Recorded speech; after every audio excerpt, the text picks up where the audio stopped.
Bonjour à tous. Merci Hervé. Merci aussi et bonjour à tous les membres du comité d'éthique, chers amis, chers collègues. Hervé, il y a exactement 4 ans, ma première intervention en tant que président de l'INSERM, c'était lors de la journée annuelle du comité d'éthique. Et c'est ma dernière intervention en tant que président, puisque mon mandat s'achève.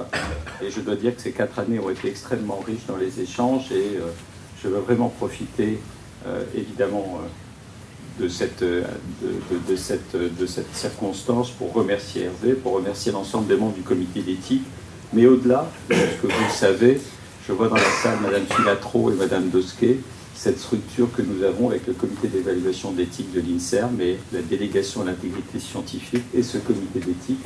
Je crois vraiment que beaucoup d'organismes et même au niveau gouvernemental, cette organisation de l'INSERM, qui est vraiment précurseur, va faire école et en tout cas, on sent chez nos collègues des autres organismes la nécessité de réfléchir et de aussi accompagner ces questions d'intégrité scientifique, d'évaluation et d'éthique dans leur fonctionnement au quotidien.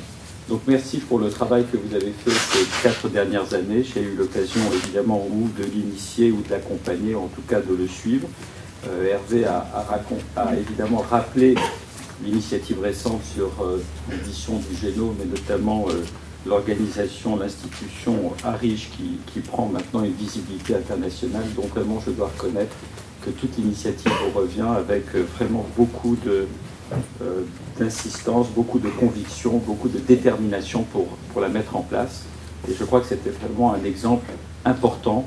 Et dans les réunions internationales auxquelles je peux assister, l'initiative de la France, juste après la mise en place du moratoire et sur l'édition du génome, a été saluée et notamment visible par l'ensemble des autres organisations qui sont venues en France pour participer à cette réflexion.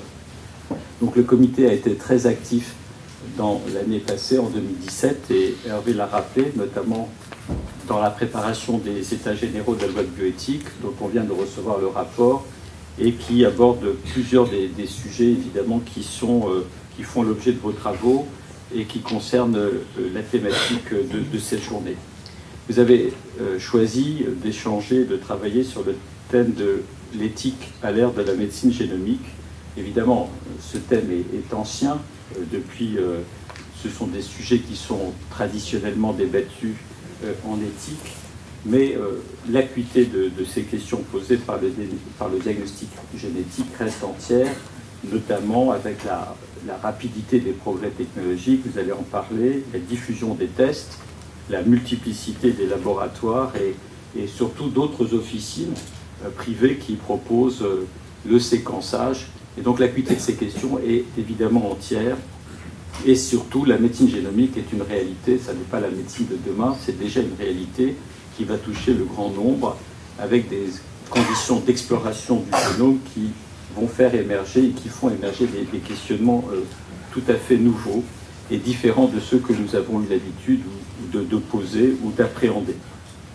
Nous allons donc passer du diagnostic génétique qui repose sur un panel de gènes dans une indication précise, une maladie rare, un cancer, donc, qui sont impliqués dans une pathologie définie et pour lequel il y a un cadre diagnostique, mais il y a aussi le cadre d'un consentement dans un environnement médical qui est connu, la prise en charge d'un patient d'un cancer ou le diagnostic d'une maladie rare. Et là, on va passer évidemment au diagnostic génomique dans l'analyse du génome, et donc dans un environnement médical et éthique qui va devoir s'adapter.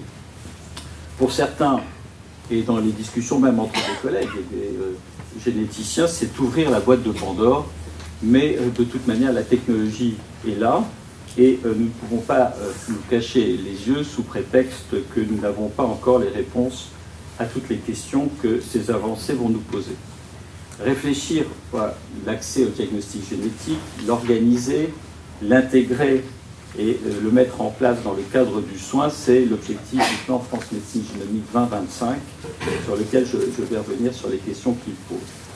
D'emblée, nous nous sommes mis dans le cadre de ce plan dans une situation qui est le cadre de la consultation, le cadre rigoureux du parcours de soins et dans la chaîne qui va du consentement jusqu'à la réalisation du test après réflexion sur les indications qui resteront à définir, et jusqu'à l'interprétation et le retour vers le malade et sa famille. Donc quand on voit cette chaîne évidemment globale, on s'est donc engagé dans une voie qui doit assurer l'éthique, l'équité, mais aussi l'accès à la qualité de l'interprétation du génome et de ce diagnostic génétique, avec aussi la prise en compte de la rigueur nécessaire sur le plan économique quand on intégrera ces avancées dans un système de soins et de remboursement. Car c'est une des premières conditions de l'éthique, car le diagnostic ne peut pas être réservé à ceux qui peuvent payer un test dans un centre spécialisé où ils se rendent et ils auront l'occasion d'avoir ce test, mais d'anticiper la mise en place du diagnostic et de son accès à tous dans le cadre du parcours de soins. Alors les plus importantes mesures de ce plan sont en cours de déploiement, notamment, vous savez qu'il a pour objet de mettre en place une dizaine de plateformes dans le pays et de collecter les données qui seront générées, jusqu'à 200 000 équivalents génomes à l'horizon du plan. Et donc les deux premières plateformes de séquençage sont en place, elles ont été mises en place et sélectionnées par un jury international. Le lancement des 4 projets pilotes qui concernent le premier, les patients atteints de cancer grave, les maladies rares avec les déficiences intellectuelles, mais aussi la variabilité génomique des populations, je dirais en population générale, pour pouvoir comparer les variants avec les pathologies. Et l'année prochaine sera mise en place dans le cadre d'une maladie commune, qui pose d'ailleurs aussi des questions particulières, puisqu'on sort du cancer ou des maladies rares, qui sera une cohorte sur le diabète. La mise en place de ces cohortes, de ces projets pilotes, ne teste pas uniquement la robustesse de la mise en place de la chaîne du plan, mais se place, et c'était la volonté, en vie réelle, c'est-à-dire les conditions de la réalisation de l'examen, et surtout de réfléchir aux conditions du consentement que nous poserons, que nous demanderons aux patients ou au sujet dans une cohorte de population générale qui va avoir l'analyse de son génome et qui n'est pas pour une indication médicale. Et donc, comment on va accompagner, et d'emblée, dès la conception de ce plan, nous avons souhaité que l'éthique prenne une forme et évidemment soit part entière de la réflexion, et elle va être nécessaire puisque nous rentrons dans la vie réelle avec la mise en place de ces plateformes.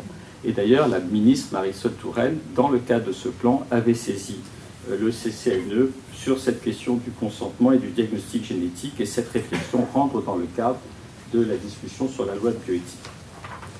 Donc cette médecine génomique personnalisée va ouvrir un certain nombre de questions éthiques, et parmi ces questions, je vois 3 thèmes sur lesquels vous allez discuter ou vous avez travaillé, et je m'appuie évidemment sur la réflexion du comité d'éthique pour rappeler ces thèmes. Le premier, c'est celui que j'ai indiqué, c'est la question qui tourne autour du consentement. Et en fait, la question, c'est à quoi consentent réellement au juste les personnes qui vont participer à ces cohortes ou qui vont avoir accès à un diagnostic génomique. Jadis, donc, comme on l'a dit, on faisait évidemment un test ciblé sur un panel de gènes, sur des prédispositions connues, et le patient était informé de la portée et de la nature de cet acte. Et maintenant, ce seront donc des diagnostics qui vont reposer sur l'exome entier. Les chercheurs donc, et les cliniciens se posent donc des questions. Si le génome d'un patient qui rentre dans une étude sur le cancer est analysé, faut-il se limiter simplement au lien de ces gènes du cancer avec le diagnostic? Que faudra-t-il analyser? Que faudra-t-il conserver? Que faudra-t-il révéler aux patients?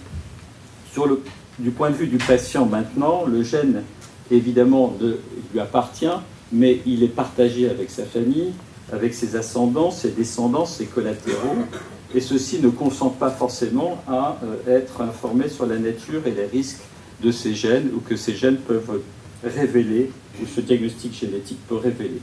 On peut certes considérer qu'il revient à chaque individu d'informer lui-même ou non sa famille, mais on voit bien que cette responsabilité et ce risque peut devenir une charge psychologique extrêmement lourde, et sur lequel, de toute manière, il faudra avoir, lors du consentement, une discussion claire sur ce que l'on peut faire ou ne pas faire.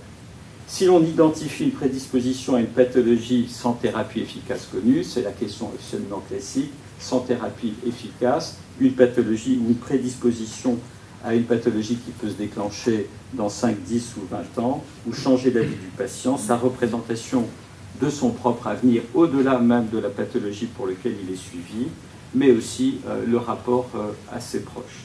Ce patient, en plus, et on le sait, et c'est un des dangers, vit dans une société, et l'accès au diagnostic génétique, notamment des bases de données, peut évidemment amener la société ou des intervenants dans la société à s'intéresser pour de mauvaises raisons à ce diagnostic génétique.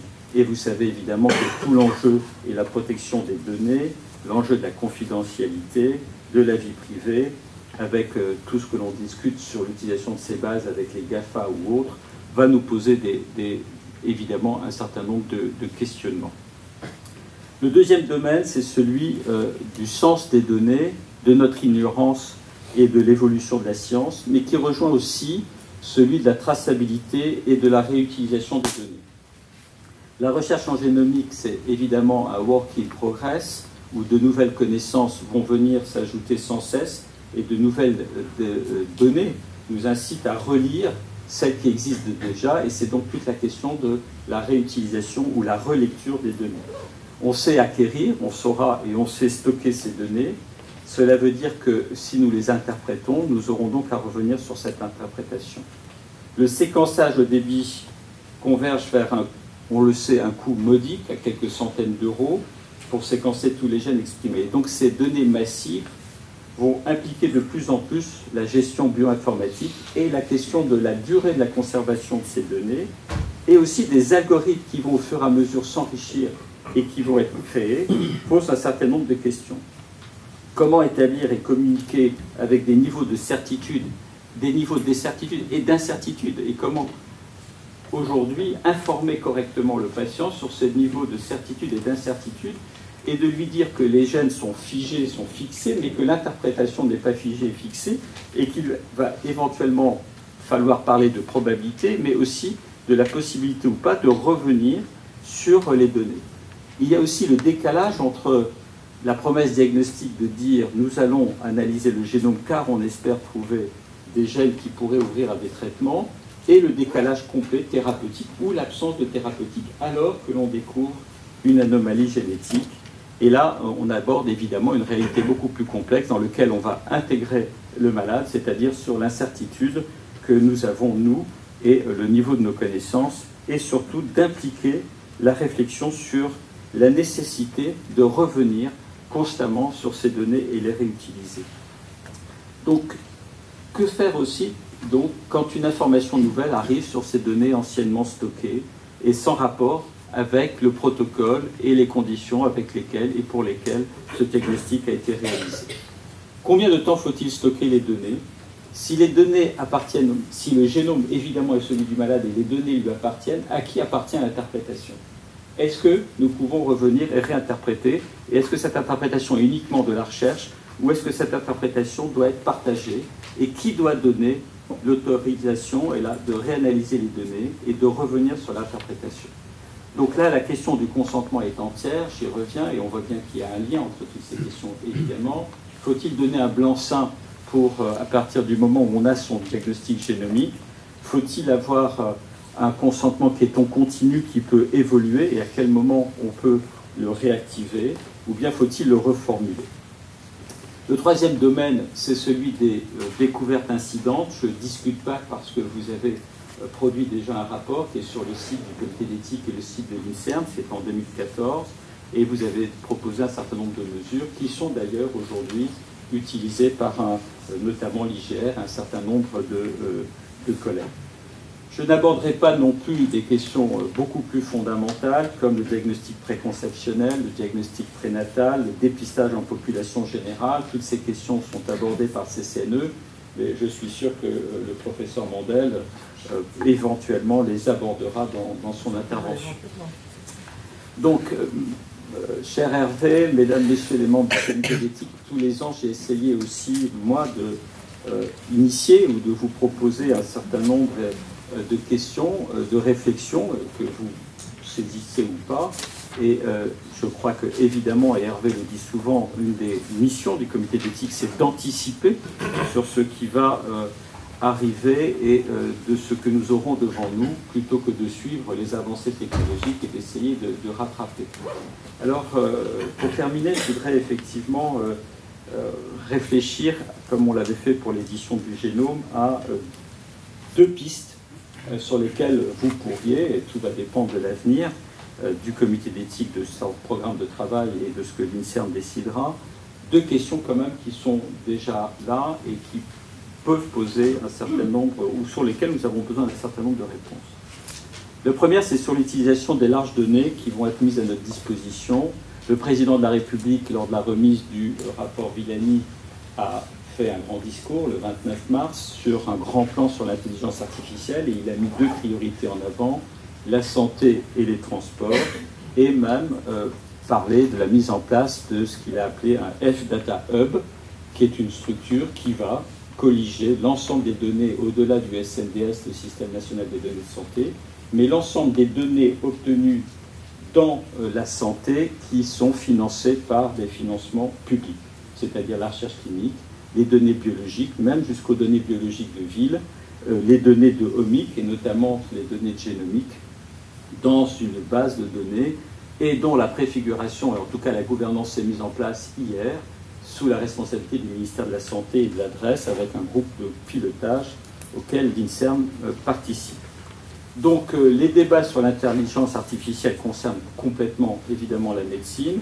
Il y a même un éditorial récent du New England qui pose la question d'un hôpital où le diagnostic serait fait par du machine learning ou du data learning qui brasserait des grandes quantités de données qui permettraient éventuellement d'évaluer des choix pronostiques ou thérapeutiques.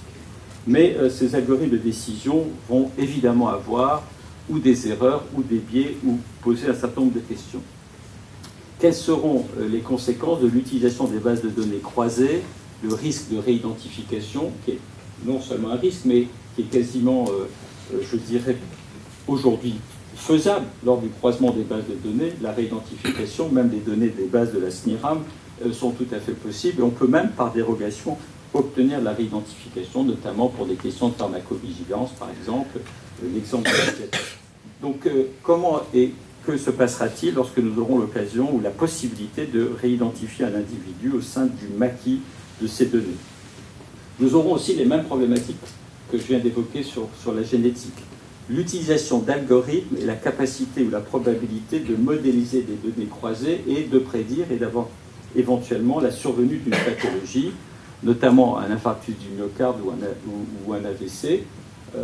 Aujourd'hui, nous l'avons en pratique quotidienne, je dirais, simplement avec des données qu'on utilise depuis une vingtaine, une trentaine d'années, avec l'algorithme de Framingham, ou avec un certain nombre de données, on peut prédire qu'une personne a à 5 ans 20% de risque éventuellement de faire un infarctus du myocarde.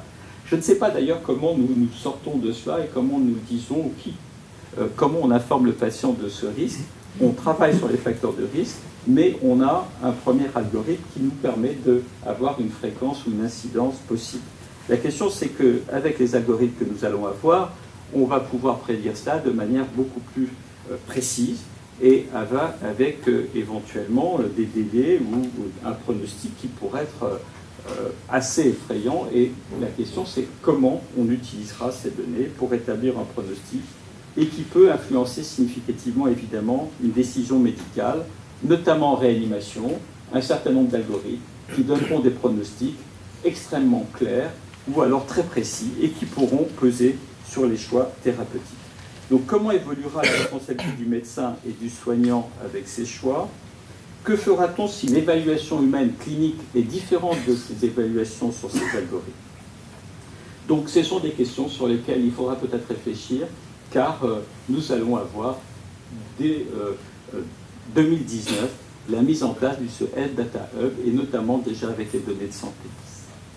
La deuxième piste, pour aller vite, va vous paraître relever de la science-fiction, mais Hervé rappelle souvent la nécessité d'anticiper. Donc la science-fiction, c'est de la science, et donc c'est notre rôle. Et je ne suis pas sûr qu'on soit vraiment dans la science-fiction.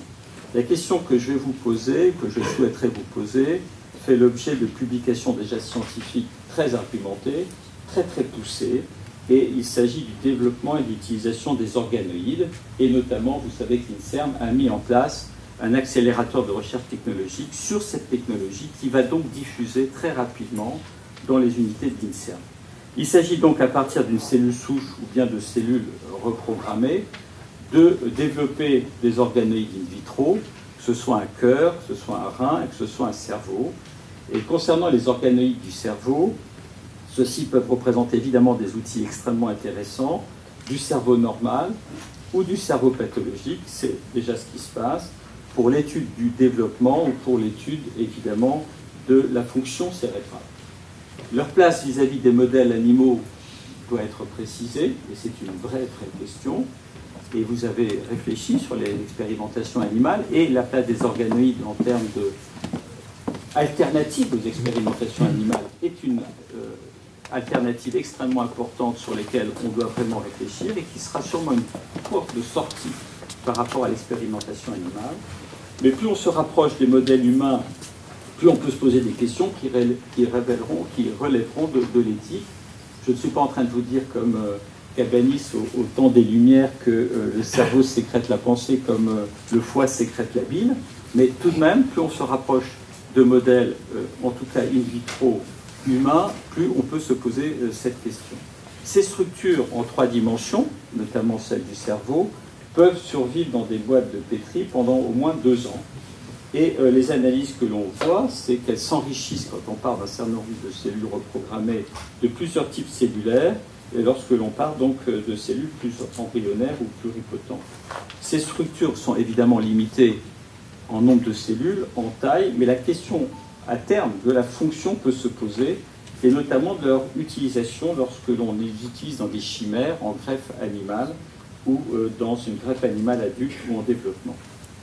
Donc la recherche sur les tissus humains cérébraux, aujourd'hui, elle est bien encadrée lorsqu'il s'agit du stockage, de l'analyse très précise, mais les questions concernant l'utilisation des organoïdes ou des tissus vivants et de ce que seront des avatars éventuellement d'un certain nombre de pathologies n'est absolument pas cadrée.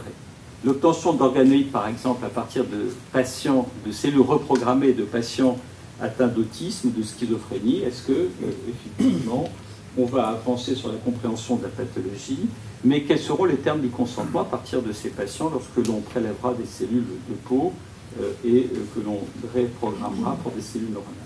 À qui appartiennent ces organoïdes? La question dans la littérature est soulevée, combien de temps faut-il les garder, notamment lorsque l'on fait des chimères, et quel type de chimères seront autorisées?